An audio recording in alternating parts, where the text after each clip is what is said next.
Hello friends, this is Shreya Sonal और आपका स्वागत है एजुकेशन बाबाजी चैनल में। तो अब जो हम लोग पढ़ने वाले हैं वो टेरेस्टेरियल ऑर्गेनिम्स का रेस्पिरेशन पढ़ने वाले हैं। पिछले लेक्चर तक हम लोग एक्वाटिक्स एनिमल्स के बारे में पढ़े थे और अब टेरेस्टेरियल ऑर्गेनिम्स के बारे में पढ़ेंगे।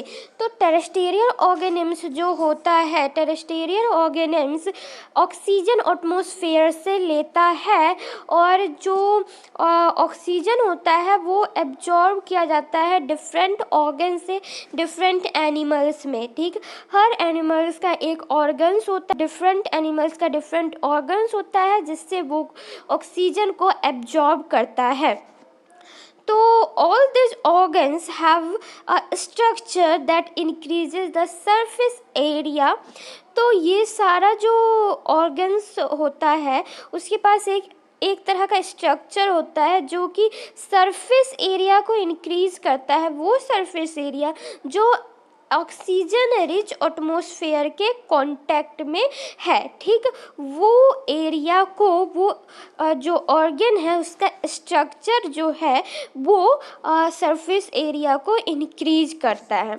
ये जो एक्सचेंज है ऑक्सीजन का, कार्बन डाइऑक्साइड का, ये सरफेस के अक्रॉस परफॉर्म किया जाता है। ठीक, कोई भी सरफेस है उसको उसमें एक्सचेंज होता है, जैसे कि ऑक्सीजन जाता है, कार्बन डाइऑक्साइड बाहर निकलता है, तो इस तरह से एक्सचेंज होते रहता है ऑक्सीजन और कार्बन डाइऑक्साइड में। तो ये सरफेस का फंक्शन है, फेनोमेना है। ठीक, तो ये सरफेस का फेनोमेना है, इसलिए सरफेस जो है ये फाइन और डिलिकेट होना चाहिए, मतलब एक प्रॉपर स्ट्रक्चर का होना चाहिए। ठीक, तो इस सरफेस को प्रोटेक्ट करने के लिए इसको हम लोग के बॉडी के अंदर रखा जाता है ताकि इसको कोई हार्म ना पहुंचे। ओके, तो ये जो है यहाँ पे so there have to be passage that will take air in this area। तो एक पैसेज होना चाहिए हमारे बॉडी में जिसके द्वारा हम लोग एयर को इस एरिया में ले जाते हैं। जैसे कि हमारा ह्यूमन बॉडी जो है, ह्यूमन भी एक टेरेस्टेरियल ऑर्गेनिम्स है, तो हमारा जो पैसेज है जिससे हम लोग एयर लेते हैं वो हमारा नोज है, नॉस्ट्रिज, तो उससे हम लोग एयर अंदर लेते हैं। उसी तरह हर टेरेस्टेरियल ऑर्गेनिम्स के पास एक पैसेज होता है जिससे वो एयर को इनटेक कर सके। ठीक, तो in addition there is a mechanism for moving the air in and out of this area. जो एरिया है जहाँ पे रिस्पिरेशन टेक प्लेस होता है वहाँ पे एक मैकेनिज्म होता है जिसके द्वारा जो है एयर जाता है, अंदर जाता है और बाहर निकलता है, और उस एरिया में ही ऑक्सीजन जो है वो एब्जॉर्ब होता है।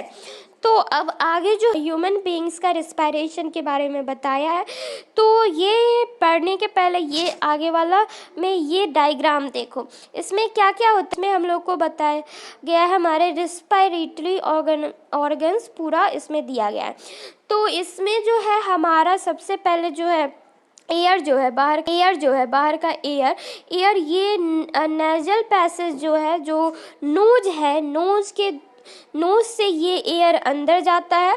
उसके पास ये जो है यहाँ पे जाने के बाद यहाँ पे आता है थ्रोट पे। ठीक, थ्रोट में बहुत सारा रिंग ऑफ कार्टिलेज होता है जो कि प्रोटेक्शन के लिए अवेलेबल होता है। यहाँ पे और भी है जैसे कि टैकिया है, यहाँ पे फेरिंग्स, लैरिंग्स, ये सब जो है ये सब पार्ट है, ये सबको याद करना है और ये डायग्राम को एक दो बार प्रैक्टिस कर लेना है क्योंकि ये डायग्राम सीधे तुम्हारे क्वेश्चन में पूछेगा। 5 नंबर का क्वेश्चन होगा जिसमें ये डायग्राम बनाने बोलेगा और इसका फंक्शन लिखने के लिए बोलेगा, या फिर तुमको बोलेगा किस तरह रेस्पिरेशन होता है, प्रोसेस होता है, वो बताने विद द डायग्राम। तो ये डायग्राम को अच्छे से प्रैक्टिस कर लेना है। ठीक, तो इसमें जो है फिर ये रिंग ऑफ कार्टिलेज यहाँ पे थ्रोट से ये फिर लंग्स में जाता है। ठीक, लंग्स में देखो, लंग्स में भी डिफरेंट पार्ट होते हैं डिफरेंट पार्ट, जैसे कि ये सबसे इम्पोर्टेंट जो है वो है ये एल्वेली, ये यहाँ पे प्रेजेंट होता है।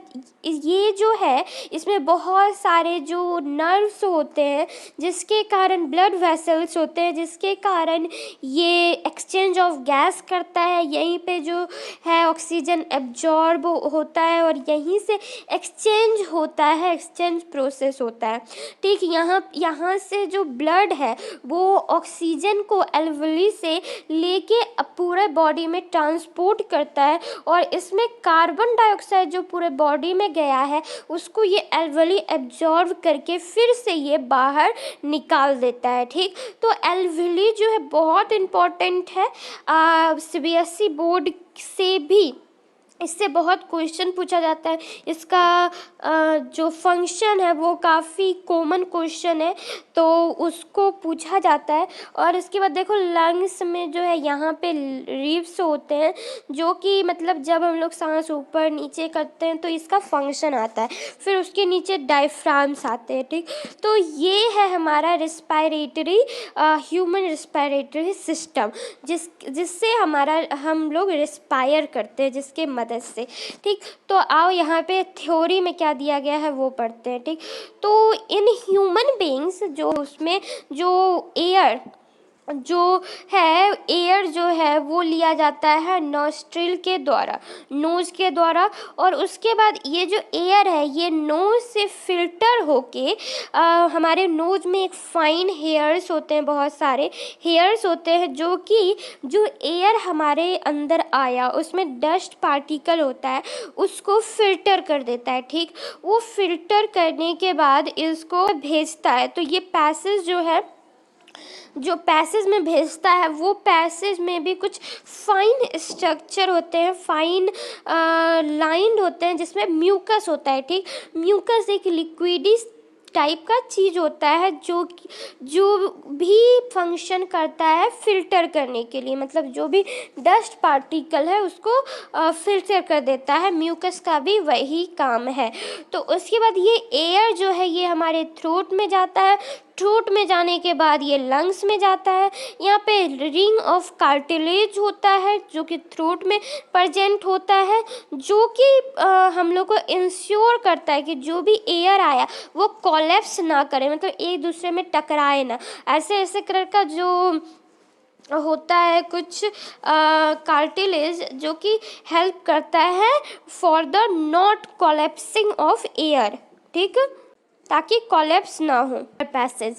ठीक, अब आगे चलते हैं तो इसके बारे में पढ़ लिए। अब देखो यहाँ पे दिया है विथिन द लंग्स में जो है passage divided into smaller tube. तो लंग्स में जो है स्मॉलर ट्यूब्स में अवेलेबल होता है। यहाँ पे तुम देख लो ये लंग्स जो है इसमें स्मॉल से ट्यूब्स हैं, बहुत सारे ट्यूब्स हैं, तो इसमें ये अवेलेबल होता है। अब देखो यहाँ पे जो मोस्ट इम्पॉर्टेंट है ये आ गया, तो ये है तुम्हारा एल्वेली। ठीक, एल्वेली कॉल्ड एल्वेली, और ये सिंगुलर अगर बहुत सारा है तो उसको एल्वेली कहते हैं, और अगर एक है तो उसको एल्व्यूलस कहते हैं। ठीक, तो ये जो है इसको अगर बोलेगा तो ये बोलेगा alveoli is a balloon like structure, और ये जो है प्रोवाइड करता है surface for the exchange of gases. तो यहाँ पे गैस का एक्सचेंज होता है।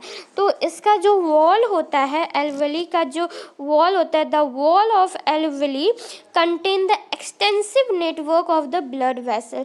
तो इसमें जो है काफ़ी ब्लड वेसल होता है, और ये जो है जब हम लोग ब्रेथ इन और ब्रेथ आउट करते हैं तो जो लिप्स होता है और लिप्स जो होता है वो ऊपर उठ जाता है, और हमारा जो डायफ्राम है वो फ्लैटेंड हो जाता है। अगर तुम यहाँ पे देखो तो ये अगर हम लोग देखेंगे तो ये रिब्स जो है ये ऊपर उठ जाता है थोड़ा सा, मतलब अगर ये ऐसे है तो ये थोड़ा ऊपर उठ जाएगा, और ये जो डायफ्राम है ये डायफ्राम थोड़ा सा फ्लैटेंड हो जाता है, जिसके कारण यहाँ का सरफेस एरिया जो है वो बढ़ जाता है। ओके, यहाँ का सरफेस एरिया बढ़ जाता है, चेस्ट कैविटी जो होता है वो बढ़ जाता है, सरफेस मतलब यहाँ चेस्ट कैविटी बढ़ जाता है, यहाँ खालीपन ज़्यादा आ जाता है। कैविटी मतलब कहीं पे छेद, तो वो जो कैविटी है चेस्ट के अंदर वो कुछ ज़्यादा बढ़ जाता है।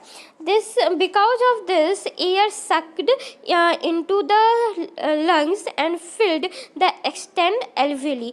तो ये जो है इसके कारण जो है एयर वो लंग्स में चला जाता है, लंग्स के अंदर सक हो जाता है, और ये एल्वली जो एल्वली होता है वो सारे कार्बन ऑक्साइड को लाकर एल्वली में रिलीज कर देता है। उसके बाद जो भी ऑक्सीजन जो एल्व्यूलर एयर में है, जितना भी एल्वली में है, वो सारा जो एयर है, ऑक्सीजन एयर में जो ऑक्सीजन है उसको ब्लड अपने में ले लेता है और पूरे बॉडी में ट्रांसपोर्ट कर देता है। जितना भी सेल है हमारे बॉडी में सबको जाके वो ऑक्सीजन दे देता है। ठीक है, तो ये जो ब्रीथिंग साइकिल होता है इसमें एयर जो है हमारा लिया जाता है और बाहर छोड़ा जाता है। ठीक, तो लंग्स के पास जो एक रेसिडुअल वॉल्यूम होता है एयर का, जिसके पास सफिशिएंट टाइम होता है कि वो ऑक्सीजन को एब्जॉर्ब करे और कार्बन डाइऑक्साइड को बाहर निकाल दे, तो वो एल्वियोली एरिया से वो फिर लंग्स में जाता है।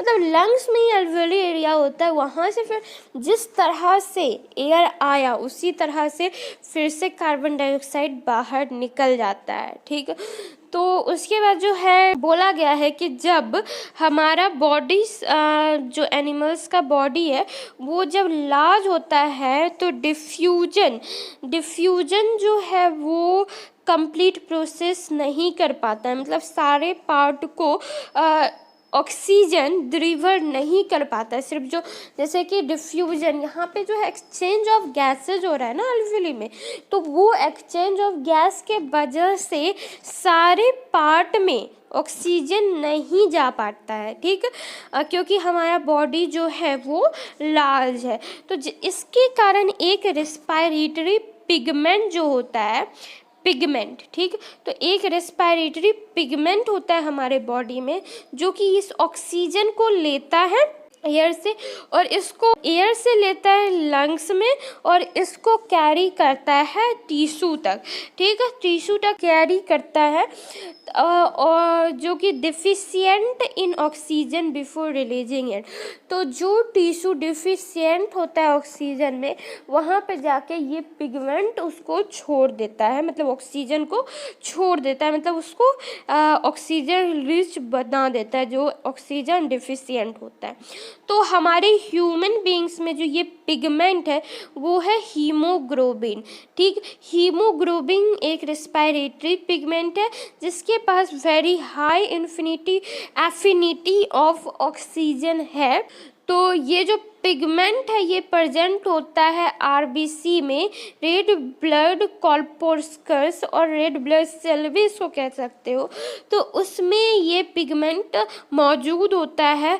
देखो अब ये भी बहुत इम्पोर्टेंट है कि कार्बन डाइऑक्साइड जो है, carbon dioxide is more soluble in water. तो कार्बन डाइऑक्साइड जो है ये वाटर में ज़्यादा सॉल्यूबल होता है एज कंपेयर टू ऑक्सीजन, जिसके कारण ये जो है ब्लड में ट्रांसपोर्ट करता है, तो डिजॉल्व फॉर्म में करता है, hence mostly transported in the dissolve form in our blood. तो हमारे ब्लड में वो डिजॉल्व फॉर्म में प्रेजेंट होता है हमारे ब्लड में। ठीक, तो यहाँ पे हम लोग अपना लेक्चर को ख़त्म करते हैं, और इसके रिलेटेड जो क्वेश्चन है वो डिस्क्रिप्शन में है, वहाँ से जाके पक्का से बना लेना, और चैनल को सब्सक्राइब करो, वीडियो लाइक करो अगर अच्छा लगा हो, और पढ़ते रहो। बाय।